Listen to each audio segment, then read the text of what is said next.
Assalamualaikum warahmatullahi wabarakatuh. Halo semuanya, perkenalkan nama saya Dewi Aliana Yanti dengan akhir NIM 081 dari kelas C.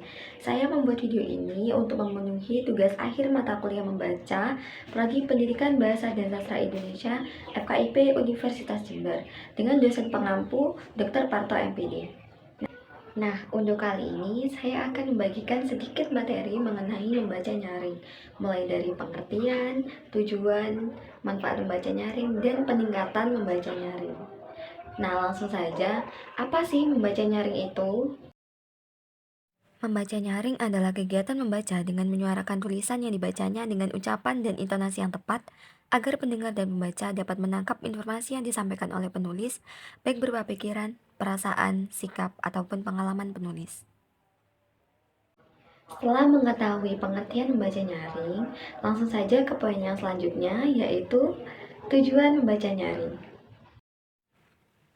Membaca nyaring memiliki 5 tujuan, yaitu yang pertama, membaca untuk tujuan studi. Tujuan membaca ini berguna apabila kita ingin memahami secara detail dan menyeluruh isi buku, menangkap ide pokok atau gagasan utama buku secara tepat, dan mendapatkan informasi tentang sesuatu. Yang kedua, membaca untuk tujuan menangkap garis besar bacaan. Tujuan membaca ini menggunakan teknik membaca skimming, berguna apabila kita ingin menemukan informasi dari surat kabar, buku, dan ensiklopedia. Yang ketiga, membaca untuk menikmati karya sastra seperti novel, cerpen, puisi, dan drama. Membaca yang mempunyai tujuan menikmati biasanya dilakukan dengan santai. Untuk yang keempat, untuk mencari informasi dalam surat kabar. Biasanya digunakan pembaca untuk mengisi waktu luang. Untuk yang terakhir, yaitu membaca untuk mencari keterangan tentang sesuatu istilah dalam kamus. Berdasarkan beberapa tujuan tersebut, dapat diketahui bahwa sebelum membaca, orang perlu merumuskan tujuan membaca dengan jelas. Semakin besar tujuan membaca yang akan dicapai, maka semakin besar pula kemampuan membaca seseorang. Untuk poin yang ketiga, yaitu manfaat membaca nyaring. Sebenarnya apa sih yang kita peroleh ketika kita sudah melakukan membaca nyaring? Manfaat membaca nyaring juga ada 5, yaitu 1. Memberikan contoh kepada siswa proses membaca secara positif. 2. Mengekspos siswa untuk memperkaya kosakatanya. 3. Memberi siswa informasi baru. 4. Mengenalkan kepada siswa dari aliran sastra yang berbeda-beda. Dan yang kelima, memberi siswa kesempatan menyimak dan menggunakan daya imajinasinya. Setelah membahas beberapa poin, tibalah kita ke poin yang terakhir, yaitu peningkatan kegiatan membaca nyaring.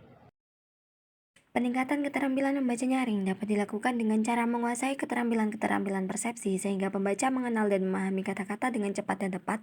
Dengan demikian, untuk membantu pendengar memahami maksud pengarang, maka pembaca menggunakan beberapa cara, antara lain 1. Menyoroti ide-ide baru dengan menggunakan penekanan yang jelas. 2. Menjelaskan perubahan dari satu ide ke ide lainnya. 3. Menerangkan kesatuan kata-kata yang tepat dan baik. 4. Menghubungkan ide-ide yang bertautan dengan jalan menjaga suaranya agar tinggi sampai akhir dan tujuan tercapai. 5. Menjelaskan klimaks-klimaks dengan gaya dan daya ekspresi yang baik dan tepat. Rendahnya kemampuan membaca nyaring akan berdampak terhadap penguasaan berbagai bidang studi serta psikologisnya. Dampak psikologis yang timbul seperti hilangnya motivasi dan rasa percaya diri. Dan hal ini akan menimbulkan dampak negatif juga terhadap membaca. Mungkin itu saja yang bisa saya sampaikan mengenai materi membaca nyaring. Pesan saya, tingkatkanlah kegiatan membaca, karena ada pepatah yang mengatakan membaca bagi pikiran seperti berolahraga bagi tubuh. Sekian dari saya, kurang lebihnya mohon maaf. Wassalamualaikum warahmatullahi wabarakatuh.